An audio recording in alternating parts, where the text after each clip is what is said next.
मैं ये एक आपसे जो आप ध्यान देना विशेष रूप से, मैं कुरान की एक आयत आज कोट कर रहा हूं, गुरु महाराज की बताई हुई है और वेरीफाइड है। कैसे परिभाषित किया गया है खुदा को और कैसे परिभाषित किया गया है परमात्मा को। How similarly in Veda and in Quran परिभाषित करे अल्लाह ताला की, परमात्मा की, परवरदिगार की, खुदा की परिभाषा हुवल अव्वल हुवल आखिर हुवल जाहिर हुवल बातिन व हुवा वकुल्ल शैइन अलीम। हुवल अव्वल, he is the first, there is nothing before him. हुवल अव्वल, हुवल आखिर, उसके बाद कुछ नहीं होगा। वो परवरदिगार वो है जिसके आगे कुछ नहीं होगा, उसके आगे कुछ है नहीं। हुवल जाहिर, जितना दिखता है वो सब वही है। हुवल बातिन, जो हमें दिखता है वही थोड़ी है। चंद्रमा का पिछला हिस्सा नहीं दिखता तो क्या है नहीं? तो जो तुम्हें नहीं दिखता लेकिन है वो भी वही है। हुवल जाहिर हुवल बातिन वहुवा वकुल्ल शैइन अलीम, हर बातों को जानने वाला है वो। और क्या कहते हैं वेद, क्या कहते हैं? शिव सहस्त्र नाम में भगवान शंकर के 1000 नाम हैं। अनाद्यंतः व्यक्ता व्यक्तः बहुश्रुतः। अनाद्यंतः, जिसका आदि नहीं, जिसका अंत नहीं। अनाद्यंतः व्यक्ता व्यक्तः, जो व्यक्त है वो सारा वही, जो अव्यक्त है वो वही। बहुश्रुतः, सर्वज्ञ, सब कुछ जानने वाला, कॉन्शियसनेस का सोर्स है ना वो, इसलिए सब कुछ जानने वाला वही परमात्मा, वही परवरदिगार।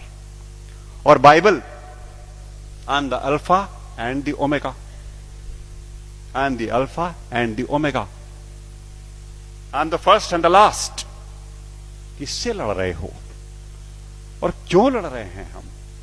हम क्यों नहीं कोर में जाते और उन एक बातों को देखते जो एकदम एक तरीके से डिफाइन करता है उस परमात्मा को, और उसको छोड़ करके हम छिलकों पे लड़ाइयां लड़ रहे हैं। गूदे छोड़ करके हम छिलकों पे लड़ाइयां लड़ रहे हैं, जाने गंवा रहे हैं, दुकानें जलाते हैं, शहर फूंक देते हैं, और अपने इस देश की और आसपास के पड़ोसी देशों में भी तबाहियां कटी हुई हैं छिलकों की लड़ाई पे।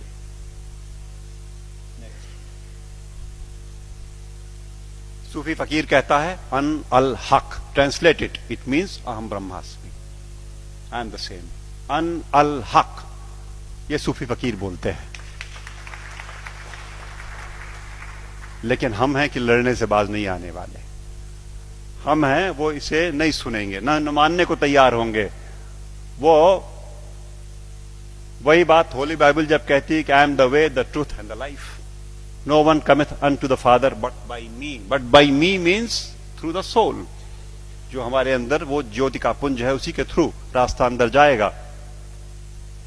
एक बात और, वेद कहते हैं न तस्य प्रतिमा अस्ति यस्य नामा महद्यशः, उसकी परवरदिगार की कोई मूर्ति नहीं बन सकती। वेद कहते हैं निराकार ब्रह्म को जब परिभाषित करते हैं तो कहते हैं न तस्य प्रतिमा अस्ति यस्य नामा महद्यशः। गुरु जी बैठे हुए हैं, कुछ अगर खोट हो तो टोक देंगे। वो जो मूर्ति पूजन गलत नहीं है, अपने हिसाब से उन्होंने कहा वो इनिशियल स्टेजेस में आपके लिए ठीक है, करो आप, भाव आपने वहां प्रतिष्ठा की, आपको परिणाम देगा। लेकिन सच मायने में जो निराकार पर ब्रह्म है उसकी मूर्ति वूर्ति नहीं बननी। तो बातें फिर वही सारी की सारी, जहां एका है वो देखेंगे नहीं, जहां झगड़ा है वहां बैठे हुए हैं, वहां हथियार निकाल लिए हैं। नेक्स्ट, सच बात तो यह है कि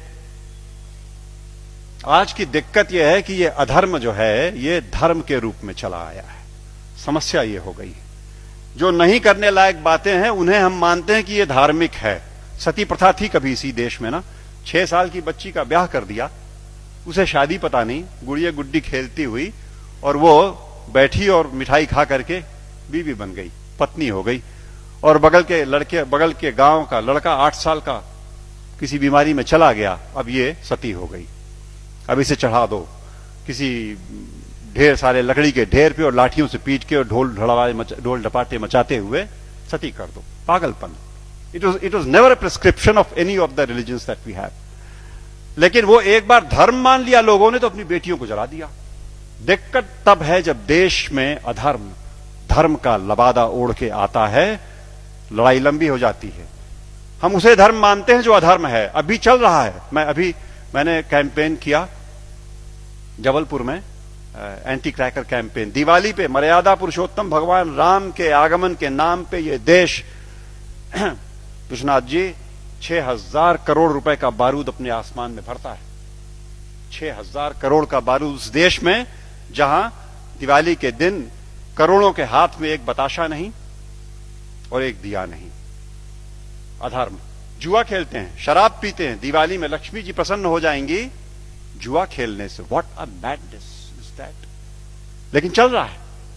अधर्म जब धर्म का लबादा ओढ़ के घुसेगा समाज में तो नहीं निकलेगा आसानी से। और अगर वो निकलेगा आपके प्रयास से, आप जगे हुए लोग हैं, आपके प्रयास से जाएगा। राह चलतों के प्रयास में से वो हो बात नहीं आनी, वो समझ ही नहीं सकते। या आप सुन तो रहे हो, आप शायद समझ भी जरूर रहे होगे। इस देश का एक बड़ा हिस्सा इन बातों को न सुन पाएगा न समझेगा। धैर्य नहीं उसके पास, समझ भी नहीं उसके पास। और आवश्यकता इस बात की है कि अधर्म जब धर्म का लबादा ओढ़ के आए तो पहचान के इग्नोर कर दो। लड़ाई नहीं लड़नी, आवश्यकता नहीं उससे लड़ाई की। It only needs to be ignored and probably that will do the trick next.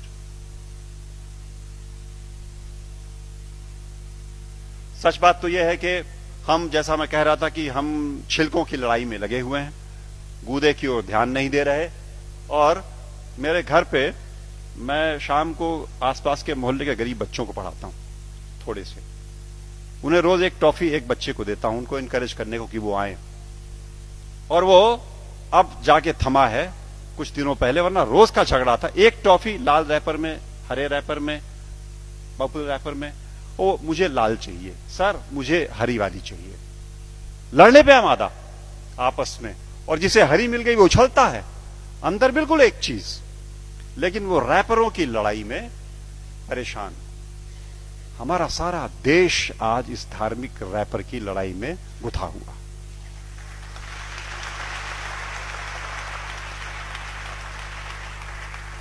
और यकीन मानो आपकी वो परवरदिगार ऊपर से देखता होगा तो बड़ा हंसता होगा।